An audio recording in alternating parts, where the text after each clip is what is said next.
Hello दोस्तों, नमस्कार। SM खसी शाना में मैं आप सब लोगों का दिल से बहुत बहुत स्वागत करता हूं। अगर आपने पहली बार विजिट किया है जरूर चैनल को सब्सक्राइब कर लेना।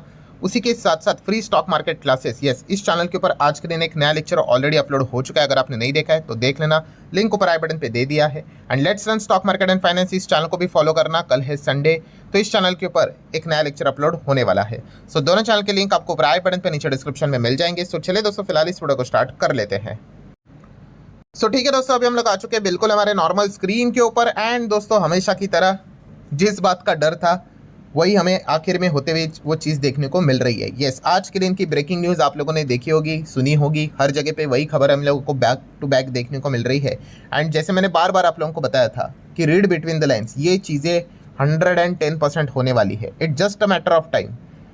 एंड वही चीज़ें अभी हम लोग को होते हुए देखने को मिल रही है। तो न्यूज़ क्या है? तो न्यूज़ आप सभी लोगों को पता ही है, पेट्रोल, डीजल, सीएनजी, इनके दाम ऑलरेडी यहाँ पे बढ़े हुए थे। एंड अब तो यहाँ पे हैट्रिक होते हुए देखने को यहाँ पे मिल चुकी है दोस्तों। Yes, petrol diesel prices hike for the third time in this month. Reason तो पता है भाई, वॉर के चलते, क्राइसिस के चलते यहाँ पे मतलब क्रूड अगर 100 पार रहेगा तो वो दबाव तो यहाँ पे आएगा ही आएगा। सो हम यहाँ पे चेक कर सकते हैं दोस्तों, पेट्रोल के प्राइजेस अब 87 पैसे से बढ़ाए जा चुके हैं। डीजल की बात करें तो 91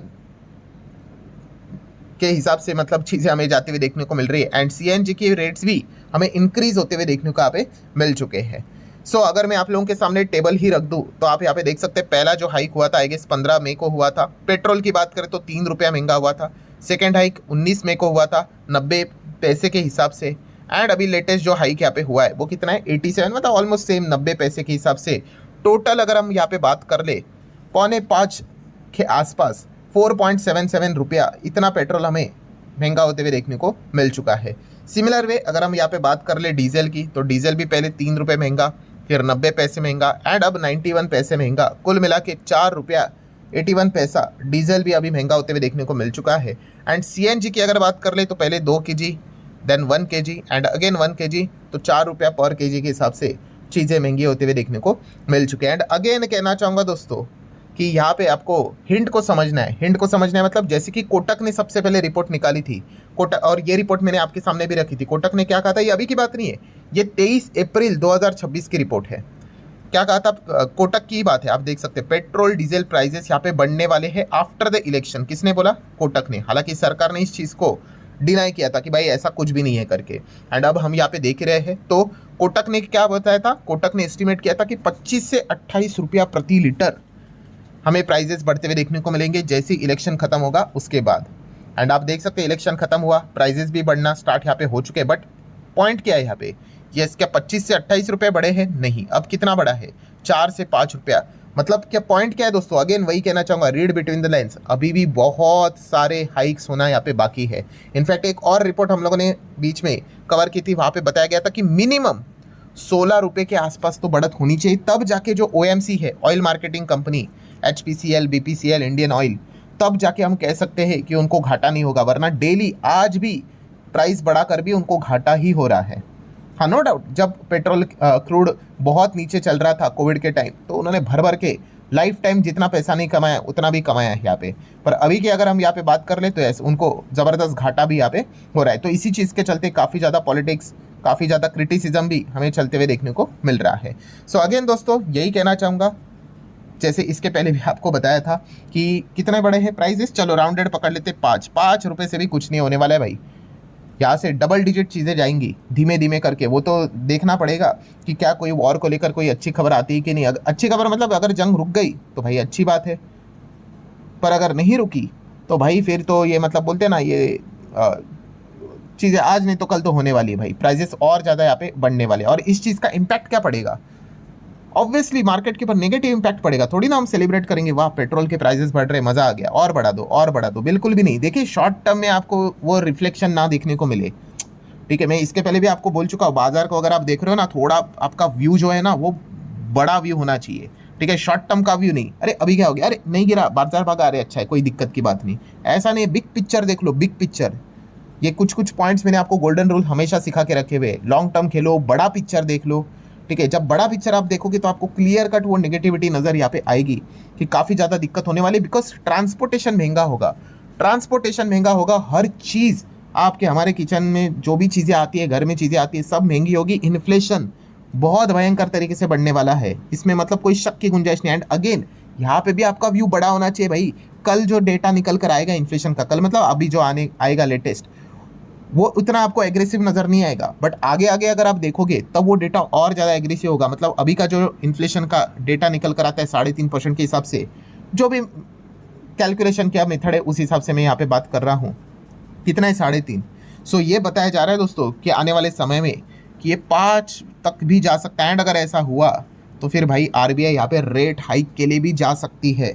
ये भी एक वार्निंग क्लियर कट हमें देखने को यहाँ पे मिल रही है। एंड ऊपर से हमारा रुपी भी आपको पता ही है लगातार यहाँ पे टूट ही रहा है, नीचे ही जा रहा है, नीचे जा रहा है। सो ऐसे सिचुएशन में अगर रेट हाइक करेंगे तो रुपी भी थोड़ा बहुत यहाँ पे सुधर सकता है।